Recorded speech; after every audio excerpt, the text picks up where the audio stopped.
নমস্কার বন্ধুরা, আশা করি সবাই ভালো আছো। আজকে আবার একটা দুর্দান্ত স্বাদের রেসিপি নিয়ে চলে আসলাম। আজকে বানাবো ম্যাঙ্গো কাস্টার্ড। এটা গরমে খেতে খুব ভালো লাগে। যাই হোক, এখানে আছে 500 গ্রাম মতো দুধ, এখানে আছে কিছু ভেজানো ড্রাই ফ্রুটস, আমন্ড, কিশমিশ আর কিছু কাজু। এখানে আছে মিডিয়াম সাইজের দুটো পাকা আম, আর এখানে আছে 50 গ্রাম মতো চিনি, আর এখানে আছে 4 চামচ মতো কাস্টার্ড পাউডার।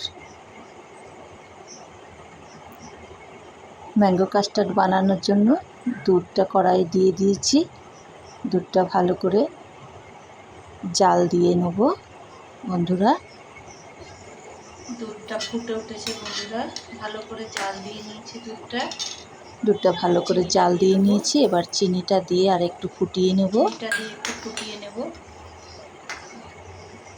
চিনি দিয়ে ভালো করে জাল দিয়ে নিয়েছি বন্ধুরা। তোমরা কেমন মিষ্টি খাও সেই বুঝে একটু চিনি বেশিও দিতে পারো, আমরা একটু মিষ্টি কম। ভালো করে মিক্স করে নিয়েছি দুধের সাথে চিনিটা, কম মিষ্টি দিয়েছি। এবার এই কাস্টার্ড পাউডারটা একটু দুধ দিয়ে ভালো করে গুলে নেব।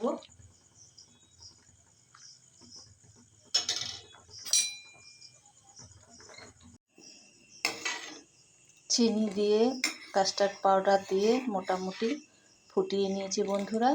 এবার দুধটা নামিয়ে নেব। দুধটা নামিয়ে নিয়েছি বন্ধুরা। প্রায় 1 ঘন্টা মতো এটাকে ঠান্ডা করে নেব, তারপর যা করার করব। নেক্সট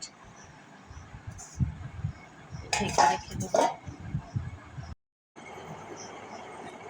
দুধটা মোটামুটি ঠান্ডা হয়ে গেছে বন্ধুরা, একটু গাঢ় গাঢ় হয়ে গেছে। আমগুলো এরমভাবে পিস পিস করে, ছোট ছোট পিস পিস করে কেটে নিয়েছি। দুধটা আমি ঢেলে নেব।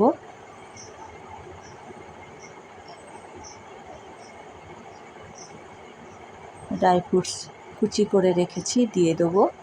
প্রথমে কিশমিশগুলো দিয়ে দেবো,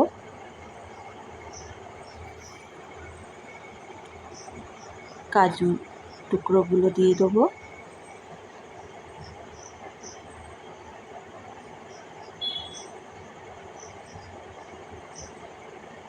আমন্ডটা দিয়ে মোটামুটি রেডি। 3-4 ঘন্টা এইভাবে ফ্রিজে রেখে দেবো। পুরোটাই জমে যাবে ফ্রিজে রাখলে, তারপর রেডি হবে ম্যাঙ্গো কাস্টার্ড। রেডি বন্ধুরা।